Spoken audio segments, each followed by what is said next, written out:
Um, John Makinson, as you probably know, is the chairman of Penguin Random House internationally. Apart from that, he has been working as a journalist for many years, first at Reuters and later on at the Financial Times. And apart from being chairman of Penguin Random House, he is also chairman of the National Theatre in London. We are extremely happy to have you here, and we are looking forward to your keynote speech. Thank you very much, Christoph, and thank you, everyone. I'm not actually going to talk about translation in this speech, but it is a really important issue. Namita, you and I have been talking about this for at least a decade, since the days when we began the Indian language program at Penguin. So I don't know if we have time. Maybe there'll be an opportunity to have a short discussion about that later, if we can. I also wanted to say, God bless Norway. I mean, it is fantastic, the support that you have given to Bookmark from the start.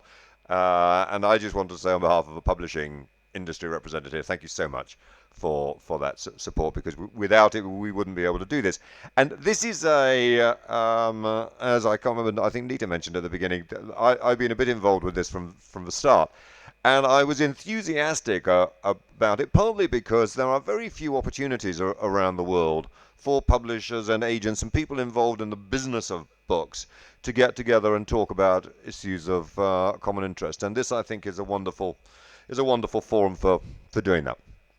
So, I would like to begin today by talking about two companies, both of them founded in 1994. The first was called Digital Village. It was the brainchild of the great science fiction writer Douglas Adams and his pal Robbie Stamp. Douglas, who was an old college friend of mine, rejoiced in the title of Chief Fantasist at Digital Village, and he believed that by using digital technology to connect authors and readers, the role of the publisher would in time become irrelevant. He and I used to argue about this late into the night. At its peak, Digital Village employed 40 people, but it never generated any revenues to speak of, and it closed its doors in 2002, the year after Douglas's tragic early death. The second company was called Cadabra. It was founded in the same year by a Wall Street banker who, like Douglas, had a keen interest in the internet and in the potential of digital technology. The name of the company was changed the following year when the founder worried that customers might mistake the word cadabra for cadaver. So it became Amazon instead.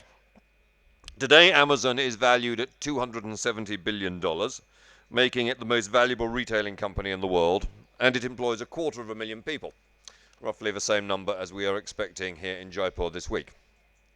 There is, of course, no direct connection between these two companies. I don't think Douglas ever met Jeff Bezos, Amazon's founder, though he was a very good friend of the young Steve Jobs, and a very good friend also actually of Stephen Fry, who is with us this week. But what the two of them had in common was an extraordinary insight into the opportunity presented by the early internet. One was focused on content and publishing, and the other on commerce and distribution.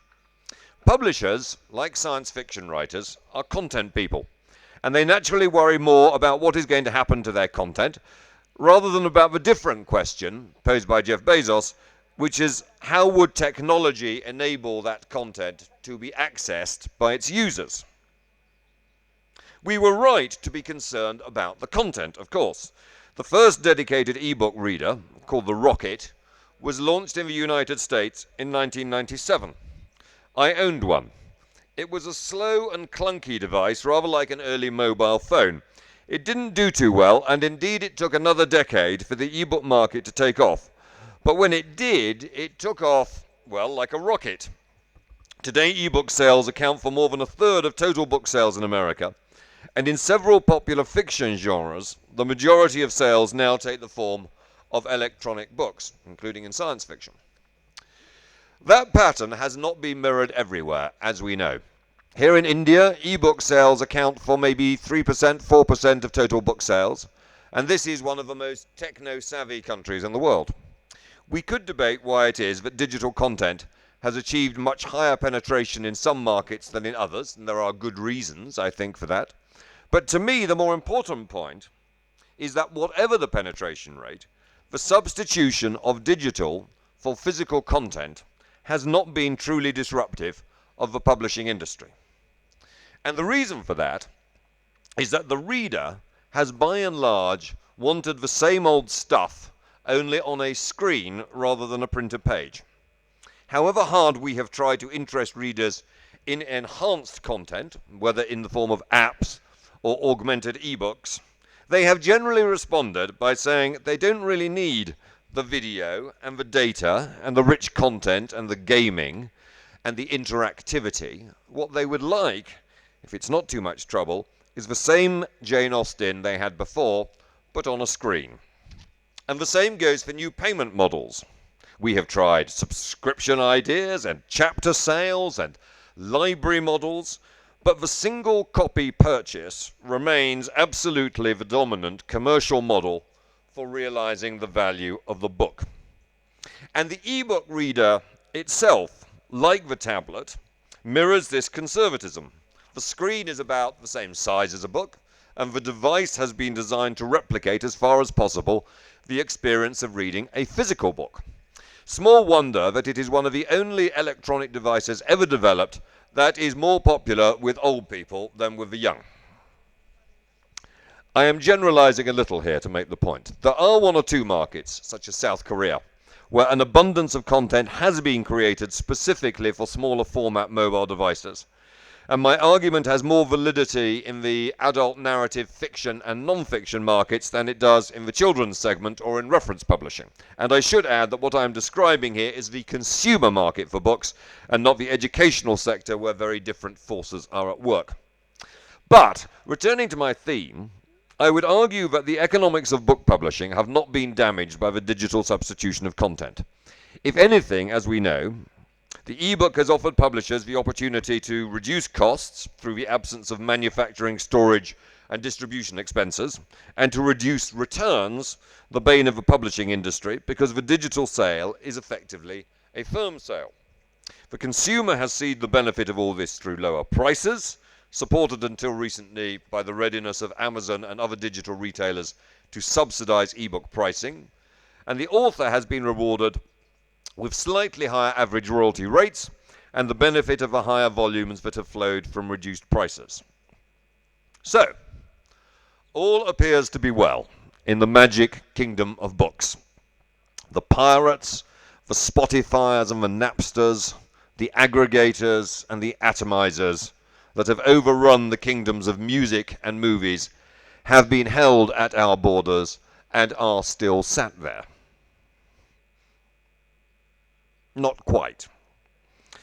This analysis, of course, overlooks the seismic impact of that second organization, the company formerly known as Cadabra. While the substitution of digital for physical content may not have been revolutionary in its effect, the substitution of digital for physical distribution channels most certainly has. Amazon is now the largest book retailer in the United States, the United Kingdom, and from a standing start just a couple of years ago here in India. It is difficult to calculate its precise share in India because restrictions on foreign investment prevent it from functioning as a traditional retailer. Instead, it operates a marketplace model, providing a business-to-consumer platform for a host of individual sellers who source their books through wholesalers or publishers. But we estimate that this Amazon marketplace now accounts for about 1 in 3 books that are sold in India. And here I'm talking just about physical books. Amazon's share of the ebook market is close to 100% in most of the territories in which it operates. It is also the world's biggest retailer of used books, the largest purveyor of audiobook content, the #1 platform for business-to-consumer book sales, and the biggest self-publishing company in the world. Amazon has not just crossed the borders of the Magic Kingdom, it has taken up residence in the Citadel. To say that the publishing industry has a complicated relationship with Amazon would be a bit of an understatement, as we know. But our own view is that while there is much to be rather cautious about, there is also much to be thankful for. The creation of a brand new channel for books, has stimulated demand, just as supermarkets and book clubs did in their day, and Amazon's historical willingness to sacrifice margin has drawn in price-sensitive consumers who might otherwise not have been attracted to books. It has just about single-handedly created the global market for ebooks, and being quite ridiculously efficient in everything that it does, it has raised standards, for example in data analytics and supply chain management, right across the industry. And that has been good for all of us. Anyhow, there is not much point in grumbling about the effects of industry disruption, whether it's in books, taxis, or weekend accommodation. The important thing is not to try to stand in its way, but to find an effective response. So what should we be doing, we publishers? Not just about Amazon, but about the new business environment that the growth, imagination, and diversity of Amazon has helped to create. First, surprisingly perhaps, keep doing what we're doing. The reasons that publishers continue to prosper, despite the dire predictions of my late friend Mr. Adams, is that we offer something of real value to the people without whom none of us has an occupation, our authors. I'm not going to try to describe to you where the value lies in that curating process, because it's difficult to be precise about it, and at some level, we all know it. It is born of human relationships, an attention to skill and craft, and 1,000 small judgments. All of which helps also to explain why Amazon has been conspicuously unsuccessful as a traditional publisher. It is an algorithmic company, and it uses scale to immense advantage. Publishers, however large they become, and Penguin Random House has become very large, are rather the opposite. They know that algorithms do not create great art or a good cookbook, and that intimacy always outweighs scale. And they also grasp, which others do not, the fundamental importance of gossip and lunch, the twin wheels on which our industry turns. Sadly, continuing to do the same thing really well is a necessary but not a sufficient response. There is very much more that we must do differently.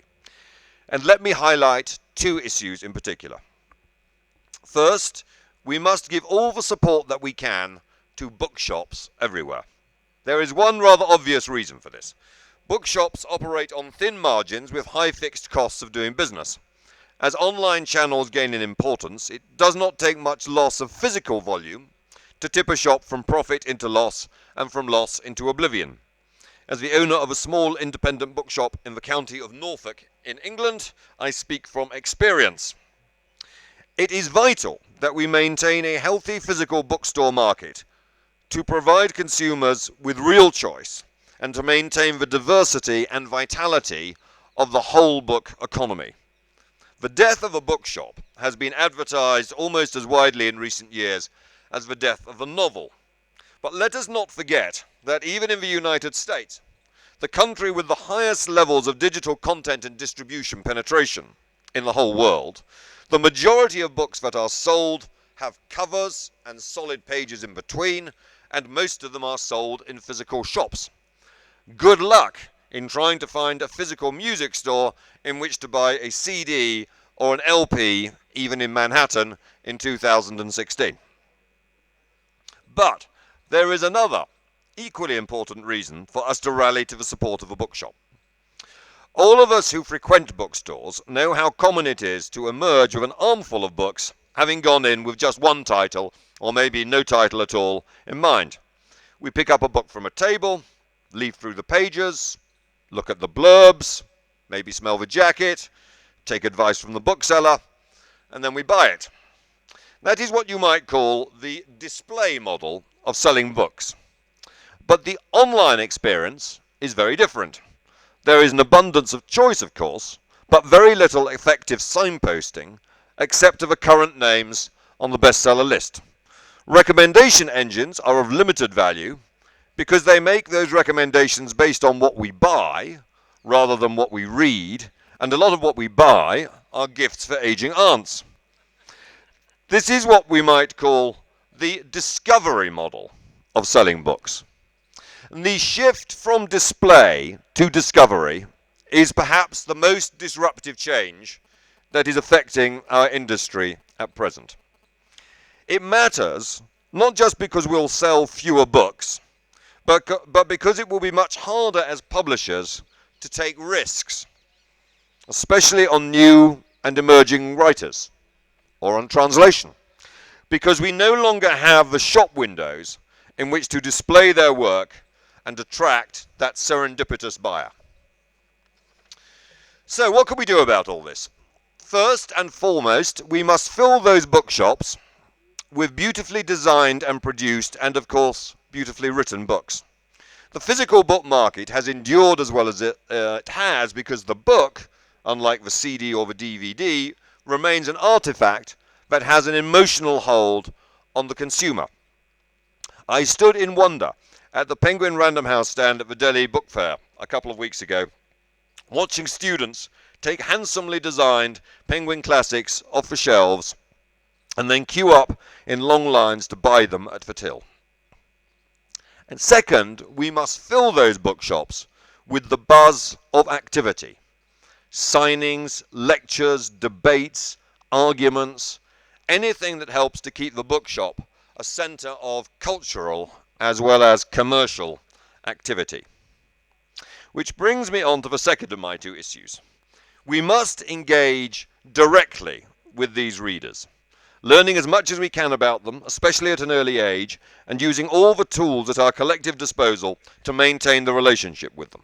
Social media, as we know, is a huge asset in this respect, partly because of its ability to target micro audiences who have an interest in a particular genre or a particular author or a particular book or even a particular chapter.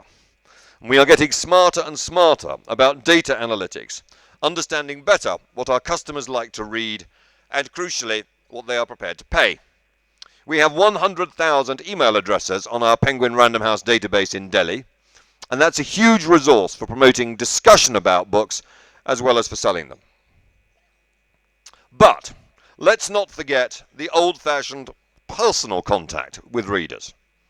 It is fascinating to me that in a world increasingly dominated by electronic communication of one form or another, there has never been a greater appetite for the kind of physical community that we will all experience this week in Jaipur. There are, so I was told last week, 96 annual literature and film festivals here in India. Indeed, India has so much to teach the rest of the world about the value of personal contact with readers. The tradition of the book launch, of which we alone do 3 or 4 a week across India, is unique to this country. And Indian writers are, in my experience, tireless and enthusiastic promoters of their work. Just last year, we initiated a program called Read with Ravin, with the popular novelist Ravinder Singh, who is touring small cities and towns all over the country to encourage reading. A few years ago, to tap into this enthusiasm for literary discussion, we introduced something called the Penguin Lecture here. We had no idea what would become of it, but thought we'd give it a go. Right from the start, it attracted an enormous physical and television audience just because of this appetite to hear and to learn and to understand. And then, of course, there is this, Jaipur, the biggest and best literature festival in the world. This festival is reason enough for all of us who work in publishing and who care about it to feel optimistic about our future. So we should celebrate the truly amazing individuals, Namita, Nita, Sanjoy, Willie, who make this annual conversation in Rajasthan possible. The authors who give their time year after year to enlighten, educate, and entertain us.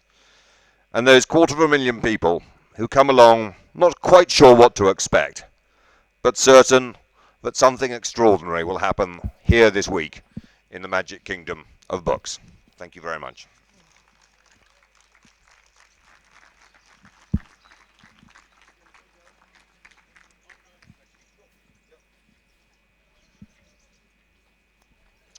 We're running a bit behind, as you know, on everything because I think there was a registration issue. So So I think Yeah, we I got would time for a suggest couple of we questions. club some questions. We gather like 3, 4 questions, and Okay. then we answer Okay. that, and then that's it. So who has a question? Please raise your hand. There's a mic here, and there's a mic here. So, any questions? Oh, hi. Just need to make a note if we can do. Um, Hi, I have a question. Sorry, straight in front of you. Hi. I have a question about the intersection between discoverability and the display model, and whether you think that there's strong potential for those to feed into each other, or whether they will remain siloed. Okay. Another question, maybe? Someone there in the back.